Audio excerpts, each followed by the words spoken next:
Hi, this is Louise from HUSK, and I hope you're all well.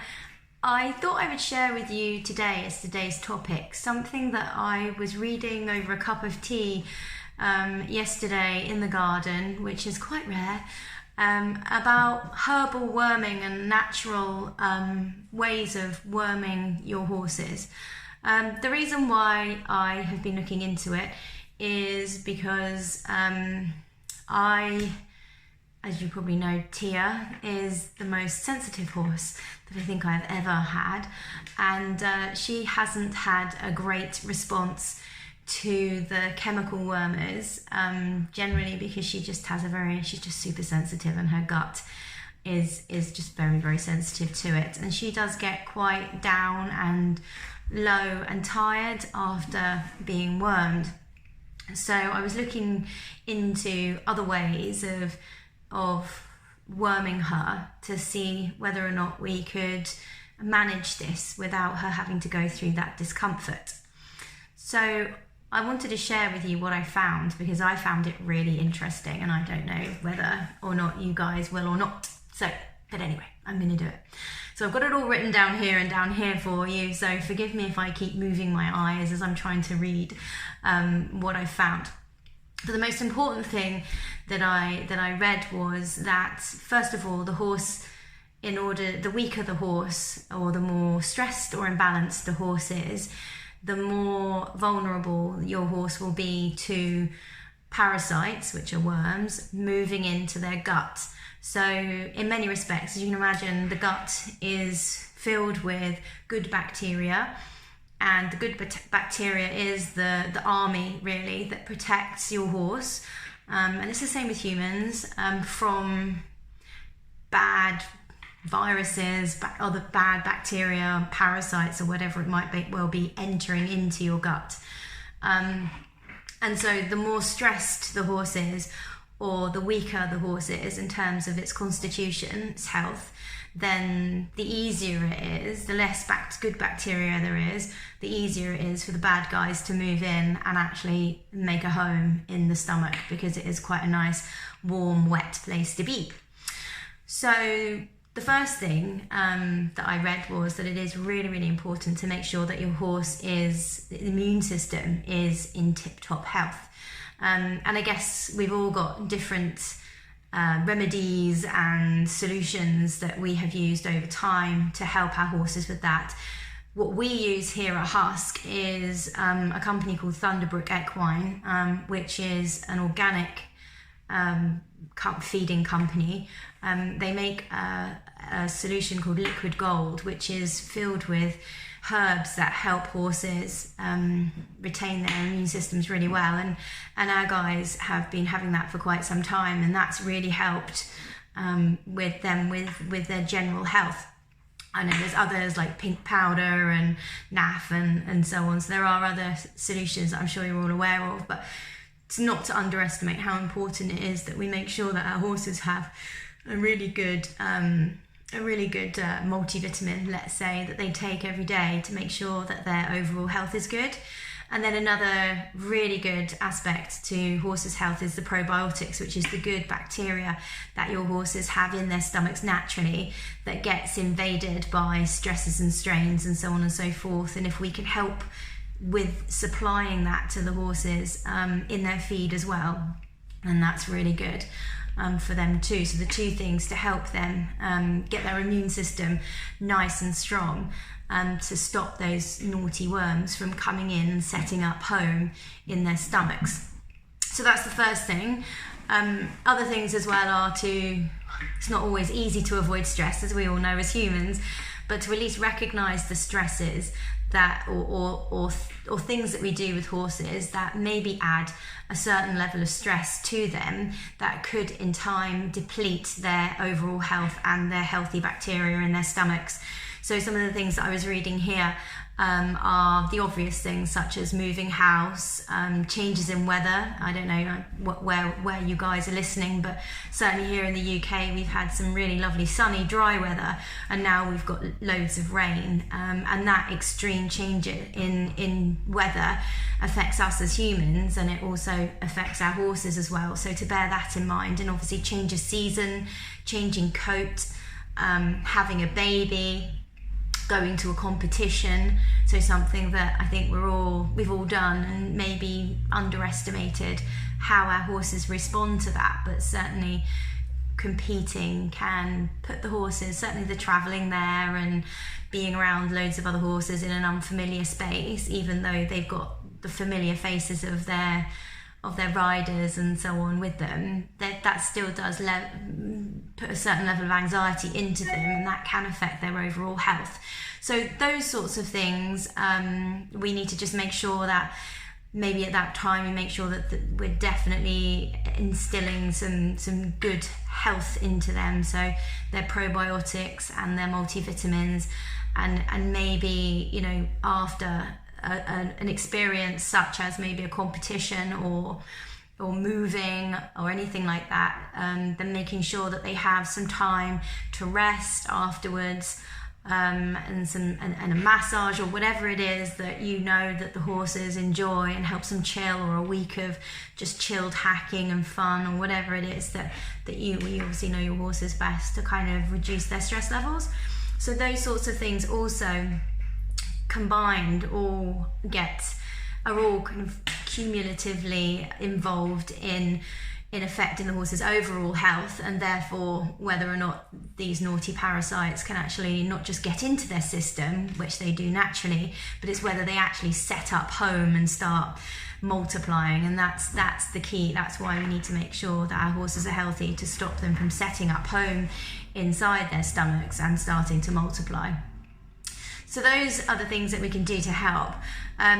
Obviously the fecal tests are really good, and we do those with our horses regularly, and we've learned over the time a couple of tips that we have to make sure, if we've got a different vet that comes, to remind them to take maybe 2 or 3 samples from different parts of the stool to make sure that they've got every aspect of it, because there have been times where they only maybe take one part of the stool and the worms might be residing in another part of the stool, which sounds a bit crazy, but they don't spread themselves evenly throughout the horse's stool. So just to make sure and ensure that your vet has taken a good few samples from that stool, from different points of the stool as well, and sending it away.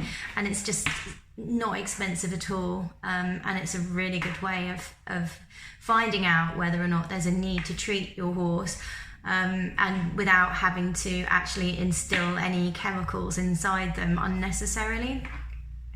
Now I'm going to have to read this. There's something called, I'm going to read this from here, diameteous earth. I don't know if any of you have heard of this, but I think it's kind of like a limestone effect, and it's like broken down skeletal parts of not animals, but like insects and so on and so forth. You know, just as limestone is, it's like just broken down parts of the earth into like a powdery form. And this particular supplement, which you can buy, apparently to give that to your horse every day, is really good support for them, for their gut, to help them reduce the level of parasites that grow inside them. So we've just purchased some to see whether or not it helps the horses without having to instill chemicals in them. So we're going to give it a little go. So I thought I'd share that with you. And a couple of other things that I found as well. And I'm going to read this because, again, I can't remember them all offhand, but I found it really useful. Some herbs that are available to us, and the qualities that they have in terms of helping intestinal health and reducing parasites inside the intestines. One of them being wormwood, which is a really bitter herb, and apparently that here, it says that it's an overall tonic for the whole digestive system. So it's meant to be a really good tonic for the digestive system anyway. So if your horse is maybe highly strung or susceptible to ulcers or anything like that, this herb sounds like it could actually be something to look into. So I found that quite interesting. And fennel also is really, really good for the liver, so a liver tonic. So again, the liver is an organ that expels toxins from the body. And it's a brilliant organ in terms of the fact that it can rejuvenate. So if it has been compromised in any way, then so long as you catch it in time and you look after it, then actually this organ can actually rejuvenate itself, which is amazing. But fennel is really, really good to be used as part of a tonic as well. Because some of these parasites, these worms, like to live and set up home in the liver as well. So it's a really good thing for them. Cayenne as well, which I know is used in curries, but apparently cayenne is meant to create quite a bitter, horrible environment in the stomach, and the horses like it because it's quite a warming effect, but parasites don't like it. So again, another way of making the gut just not a very nice place for them to live, which is what we want. So cayenne is meant to be quite good. Something else that I noticed, which I thought was a surprise, was pumpkin seeds, and it's meant to be really good for expelling tapeworms from the body. And they're also really rich in the ability to be able to remove uric acid from the urine. So it sounds a bit bizarre, but uric acid is what is almost like the after we've done quite a lot of exercise, the aching feeling that we get in our muscles is caused by something called uric acid, and then we expel that in our urine because we don't want it anymore. And these pumpkin seeds help us rid us of that acid inside our bodies. So again, really useful for horses, particularly competition horses, to drop some pumpkin seeds into their feed to help them actually expel that uric acid and reduce the amount of muscle fatigue that they get from being out in competition. And it also helps again with creating a healthy gut system to avoid parasites settling in there, and it gets rid of tapeworms apparently. Garlic, as you probably know, I think it's quite a common one. We all know garlic is a natural antibiotic. So again, that will get rid of any bad bacteria. It also says here that it is an antimicrobial, antiparasitic, antifungal, and antibacterial. And it's really good for roundworms, tapeworms, pinworms, and hookworms. And again, we can get that from our local feed store, and it helps as well, as far as I'm aware, with seeping through the horse's skin to rid them of flies. So, it's not a particularly nice environment for the flies to hang around the horses when they smell of garlic. So again, helping with the whole bot eggs and worms and so on and so forth. So really useful. So that I think garlic is a really powerful addition to a horse's feed that we can add, and it's really cheap. So it doesn't cost us a lot of money, and certainly my horses love the taste of garlic, so they stink, but it's again a really good thing for them.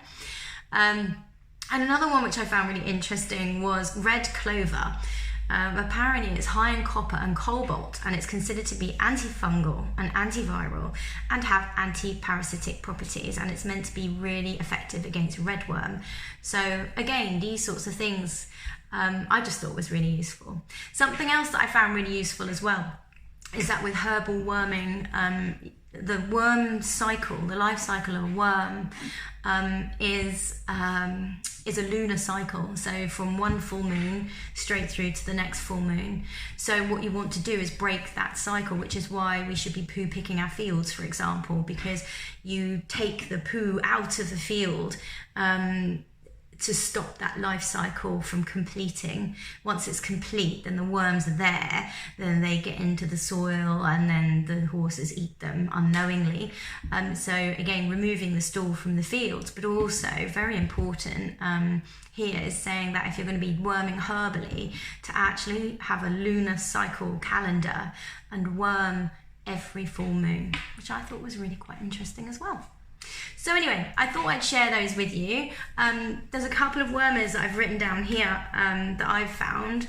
I think this is in the States though, so I'm not sure whether we'd be able to access this, but it's called Earth Song Ranch. and it's a herbal wormer that they produce that has these qualities in it.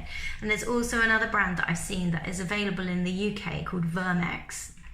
So I'm going to look into that a little bit more. But I just thought it was I came away after my cup of tea feeling enlightened about worms and worming, and some of the reasons why some horses are more prone to getting worms than others, and why, what we can do really to help naturally to help our horses without having to keep instilling them with so many chemicals. Because I don't know about you, but certainly my family, we try our hardest to do things as naturally as possible for as long as we can, to avoid putting unnecessary chemicals into our systems. And then I guess as and when we desperately need them, then if we do need antibiotics or anything like that, then they work because we don't use them too regularly. And that's something else to consider, that if we use these chemical like antibiotics, for example, too frequently, then actually we can become slightly resistant to them. So it is really important that we make sure, same with our horses, that we boost their immune systems and make sure that they're super healthy, so that there's less need for these types of interventions. And if and when we ever do need to intervene with these types of medicines, then because we don't use them so frequently, then they are very effective for our horses, and they don't deplete the immune system to such a degree that the horse is left in a bad place after having that medication. So I thought it was really helpful. So anyway, topic of the day is worming. So I hope you enjoyed my 15 minutes chat, and see what we talk about next week. Take care. Thank you.